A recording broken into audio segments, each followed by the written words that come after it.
இன்றைக்கி நம்ம வீடியோவில் மொசட் பாகம் 8 தான் வந்து பார்க்க போகிறோம். இந்த வீடியோவில் நம்ம ஜெருசலேமில் உள்ள அந்த வெஸ்டர்ன் வால் பற்றி நம்ம பார்க்கலாம்.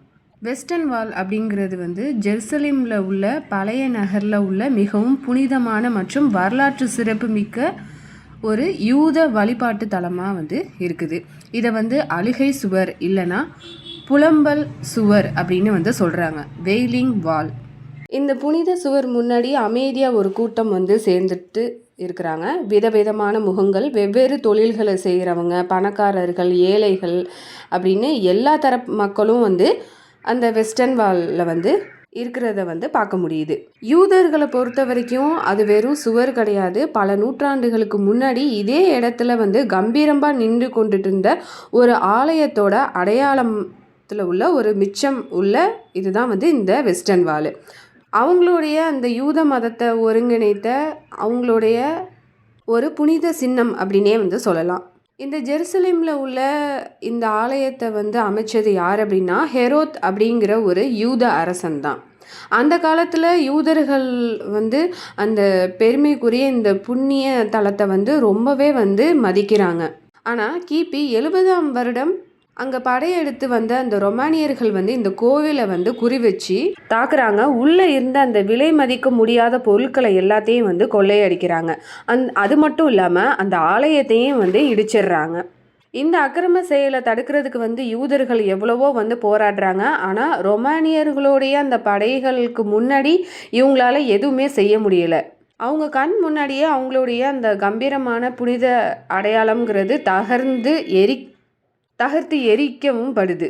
கடைசியில் மிஞ்சினதுன்னு பார்த்தாக்க அந்த வெஸ்டர்ன் வால், அதாவது அந்த சுவர் மட்டும்தான் மிஞ்சுது. அதுக்கப்புறமா உலகம் முழுக்க இருக்கிற அந்த யூதர்களுக்கு இந்த சுவரை என்ன நினைக்கிறாங்கன்னா, இது நமக்கு வணங்குறதுக்கு உண்டான ஒரு மத சின்னமாக இருக்கட்டும் அப்படின்னு நினைக்கிறாங்க. என்னைக்காவது இந்த ஆலயத்தை மறுபடியும் முழுவதுமாக கட்டி முடிக்கிறதுக்கு ஒரு தேவ தூதன் வருவான் அப்படின்னு அவங்க நம்பிக்கையாக காத்துட்ருக்குறாங்க. இந்த கோவில் இருக்கட்டும், அதுக்கு முன்னாடி அந்த சுவர் உள்ள அந்த நிலம் யாருக்கு சொந்தம் அப்படின்னு நம்ம பார்த்தா அங்கே தான் அந்த பிரச்சனையே ஆரம்பிக்குது. ஜெருசலம் இருக்கிற அந்த நகரம் பாலஸ்தீனத்தில் இருக்குது. அங்கே பெரும்பான்மையாக வாழ்கிறது யாருன்னு பார்த்தாக்க அரேபியர்கள் தான். காலங்காலமாக அரேபியர்களுடைய அந்த தேசம் அப்படின்னு அறியப்பட்டுட்டு இருந்த அந்த பாலஸ்தீனுக்குள்ள அந்த நேரத்தில் யூதர்கள் பெரும் எண்ணிக்கையில் குடியேறிட்டுருக்குறாங்க. இதை பார்த்த அந்த மண்ணில் வாழக்கூடிய மக்களுக்கு கோபம் வருது.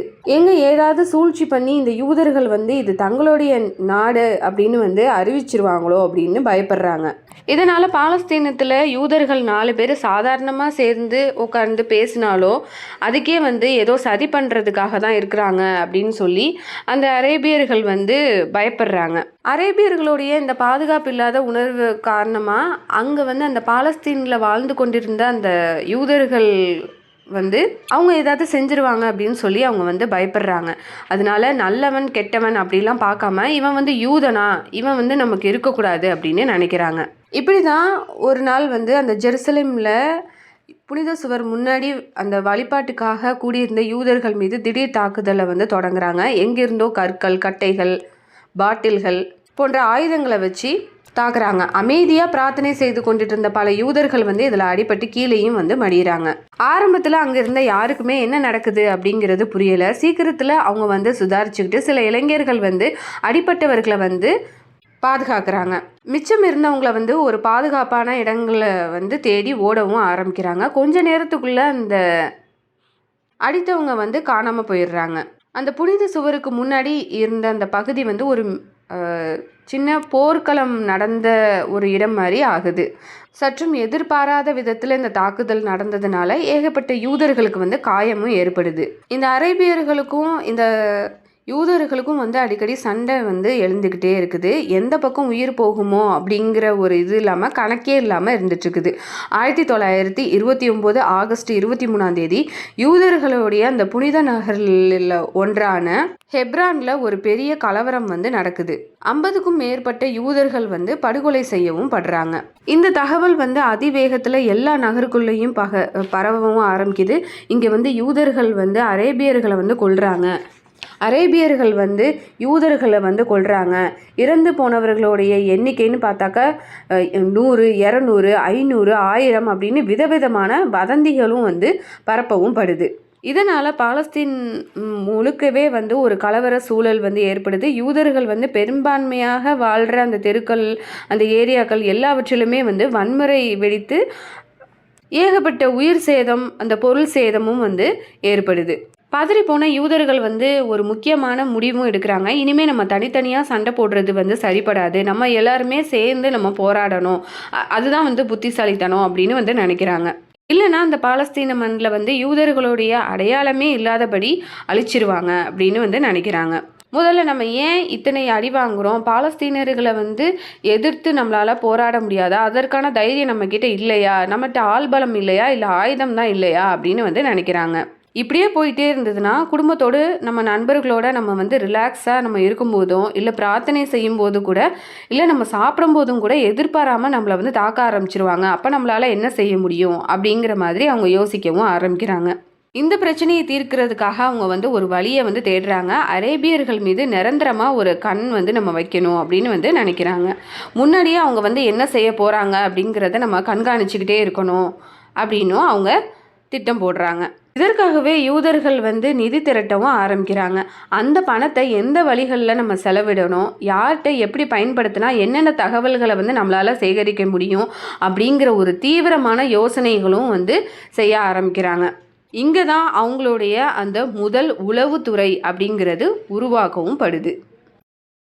இதற்கிடையில் என்னதான் இந்த பாலஸ்தீனர்களுக்கும் யூதர்களுக்கும் சண்டை வந்து இருந்துட்டு இருந்தாலுமே, சில பாலஸ்தீனர்கள் வந்து என்ன நினைக்கிறாங்கன்னா, யூதர்கள் வந்து என்ன பாவம் செஞ்சாங்க, அவங்களும் நம்மளோட இருந்துட்டு போகட்டும் அப்படின்னு வந்து சில அரேபியர்கள் வந்து சொல்ல ஆரம்பிக்கிறாங்க. யூதர்கள் வந்து அவங்களுடைய உதவியை வந்து பயன்படுத்தி கொண்டு பாலஸ்தீனர்கள் மத்தியில் ஒரு மெல்ல மெல்ல வந்து ஊடுருவவும் ஆரம்பிக்கிறாங்க. இதை தவிர சில பாலஸ்தீனர்களுக்கு காசு கொடுத்து ஆசையும் கட்டுறாங்க. எப்போ எங்கே எப்படி தாக்கணும், என்ன நடக்க போகிறது அப்படிங்கிற அந்த விவரத்தை வந்து நீங்கள் வந்து சொல்லணும் அப்படின்னு, அதை நீங்கள் சொன்னீங்கன்னா நாங்கள் வந்து உங்களுக்கு காசு தர்றோம் அப்படின்னு வந்து ஆசை வார்த்தையும் காமிக்கிறாங்க. இதன் மூலயமா பல தாக்குதல் முயற்சிகளை வந்து யூதர்களால் முன்கூட்டியே வந்து தெரிந்து கொண்டு அந்த பாலஸ்தீனர்களுக்கு ஒரு நல்ல பதிலடியும் வந்து கொடுக்குறாங்க. இதனால் அந்த பாலஸ்தீனர்களுக்கு எரிச்சல் வர ஆரம்பிக்குது. நம்ம ஊர்லேயே வந்து உட்காந்துக்கிட்டு நம்மளே வந்து எதிர்க்கிறாங்க, நம்ம மக்களை வச்சே வந்து எதிர்க்கவும் அவங்க ஆரம்பிக்கிறாங்க அப்படின்னு இன்னும் ஆவேசம் அடைகிறாங்க. பாலஸ்தீனர்களுடைய அந்த கோபமும் வந்து நியாயமாக தான் இருக்குது. ஏன்னா அவங்களுடைய இடத்துல வந்து இருந்துக்கிட்டு அவங்களுடைய மக்களை வச்சுக்கிட்டே அவங்களுடைய கண்ணை குத்துனா எப்படியோ அதை தான் வந்து அவங்க செய்கிறாங்க. அந்த நேரத்தில் வந்து பாலஸ்தீனத்தை வந்து ஆட்சி செஞ்சுட்டு இருந்தது யார் அப்படின்னா, இந்த பிரிட்டிஷ் கவர்மெண்ட் தான் வந்து ஆட்சி செஞ்சுட்டு இருக்கிறாங்க. அரேபியர்களுக்கும் யூதர்களுக்கும் இந்த மண்ணில் வந்து சம உரிமை உண்டு அப்படிங்கிற மாதிரி அவங்க நடந்துக்கிறாங்க. இது வந்து அரேபியர்களுக்கு வந்து பிடிக்கலை. இது வந்து எங்களுடைய பூமி, இதில் வந்து யூதர்கள் வந்து எப்படி எங்களுக்கு சரிசமமாக இருக்க முடியும், எப்படி நீங்கள் சரிசமமாக நடத்தலாம் அப்படின்னு வந்து கொதித்தெழுகிறாங்க. சுருக்கமாக சொன்னால் இந்த பாலஸ்தீன மண் வருங்காலத்தில் யாருக்கு சொந்தமாக போகுது அப்படிங்கிற ஒரு விஷயத்தில் அரேபியர்களும் சரி யூதர்களுக்கும் அந்த இரு தரப்பினருமே வந்து அவங்களுக்கு பயம் வர ஆரம்பிக்குது. இது வந்து இவங்களால வந்து ரொம்ப காலம் சேர்ந்து வாழ முடியாது அப்படிங்கிற ஒரு சூழலும் வந்து ஏற்படுது. யூதர்கள் வந்து யோசிக்க ஆரம்பிக்கிறாங்க, இப்போ வந்து பிரிட்டிஷ் ஆட்சிக்கு கீழே இருக்கிறதுனால இந்த பாலஸ்தீனர்கள் வந்து, அதாவது இந்த அரேபியர்கள் வந்து பயந்து இருக்கிறாங்க. நாளைக்கு ஏதாவது ஒரு பிரச்சனை வந்தால் அந்த பிரிட்டிஷ் அரசாங்கம் வந்து இங்கேருந்து வெளியேறிடுவாங்க, அப்போ நம்மளை யார் பாதுகாப்பா அப்படிங்கிற ஒரு கேள்வியும் வருது. வேறு வழியே கிடையாது, நம்முடைய அந்த உளவுத்துறையை வந்து இன்னும் வலுவாக்கணும். உள்ளேயும் சரி வெளியேயும் சரி நமக்கு வரக்கூடிய அந்த ஆபத்துகளை வந்து நம்ம முன்கூட்டியே வந்து தெரிந்துக்கணும். இதுக்காக நம்ம என்னன்னாலும் செய்யலாம் அப்படின்னு வந்து நினைக்கிறாங்க. எவ்வளவு பணம் வேணாலும் நம்ம செலவழிக்கலாம், இதில் வந்து தப்பே கிடையாது அப்படின்னு அவங்க நினைக்கிறாங்க. அரசாங்கத்தில் இருக்கக்கூடிய அந்த காசு, இராணுவம், ஆயுத பலம், இது எல்லாம் எவ்வளவு இருக்குது, எங்கெல்லாம் கொடுக்குறாங்க, இந்த எதிராளி வந்து இதெல்லாம் வச்சு என்ன செய்கிறாங்க அப்படிங்கிற ஒரு தகவல்களை வந்து தான் தேவை, இதை நம்ம வந்து தெரிஞ்சுக்கணும் அப்படின்னு வந்து நினைக்கிறாங்க. அதுக்கப்புறமா அந்த எதிராளிகளுடைய அந்த போர் தந்திரங்கள் தான் என்ன அப்படிங்கிறதையும் அவங்க கவனிச்சுக்கிட்டே வர்றாங்க. இதுவரைக்குமே நேருக்கு நேர் யுத்தத்தில் மட்டும்தான் கவனம் செலுத்திட்டு இருந்தவங்க பின்னணியில் ரகசியமாக என்னெல்லாம் நடக்குதோ அதையும் வந்து கண்காணிச்சுட்டு இருக்கிறாங்க. இந்த காலகட்டத்தில் வந்து யூதர்கள் கற்றுக்கொண்ட அந்த உளவுத்துறை பாடங்கள் தான் இன்று வரைக்குமே அவங்களுக்கு வந்து ஒரு பெரிய பலமாக வந்து இருக்குது. பல்வேறு யுக்திகளை வந்து பயன்படுத்தி எதிரியை பற்றின அதாவது எதிரிகளுடைய அந்த தகவல்களை வந்து சேகரிக்கிறது, அதுக்கப்புறமா அவங்கள வந்து எப்படி வீழ்த்தலாங்கிறது, அவங்களுடைய படைக்குள்ள எதிராளிகள் வந்து ஊடுருவாமல் எப்படி அதை வந்து எப்படி பார்த்துக்கிறது அப்படிங்கிறதுல வந்து ரொம்ப தெளிவாகவே இருக்கிறாங்க. அப்படியே தவறி போய் அந்த ஒரு 2 பேர் வந்து உள்ளே வந்துட்டாங்கன்னா அவங்க மூலமாகவே தவறான தகவல்களை வந்து அந்த பக்கம் பரப்ப விட்டு விளையாடுறது, இந்த மாதிரி செயல்களை வந்து செய்ய ஆரம்பிக்கிறாங்க. அவங்களுடைய பலம் வந்து ஒன்று தான் இருக்குது அப்படின்னா அது வந்து 10, 100, 1000 அப்படின்னு தெரிகிற அளவுக்கு ஒரு மாய தோற்றங்களை வந்து உருவாக்குறாங்க. இப்படி தான் யூதர்களுடைய அந்த உளவு பலம்ங்கிறது படிப்படியாக அதிகரிக்கவும் ஆரம்பிக்குது. யூதர்களுடைய அதிர்ஷ்டம் என்ன அப்படின்னாக்கா, இது மாதிரி செய்கிறதுக்கு, இந்த மாதிரி வேலைகளை எல்லாத்தையும் செய்கிறதுக்கு வந்து நிறைய இளைஞர்கள் வந்து முன் வர்றாங்க. இந்த உளவுத்துறையில் இருக்கிற அந்த ரகசிய தன்மைங்கிறது, அந்த த்ரில், இதெல்லாம் வந்து அவங்களுக்கு ரொம்ப ஈர்க்கவும் படுது. இந்த இளைஞர் படை தான் பின்னாடி இஸ்ரேல் தேசத்துக்கும் அதோடைய அந்த உளவுத்துறையாக வந்து, அதாவது ஒரு மொசாடுக்கும் வந்து பலமான ஒரு அஸ்திவாரமாக மாறுது.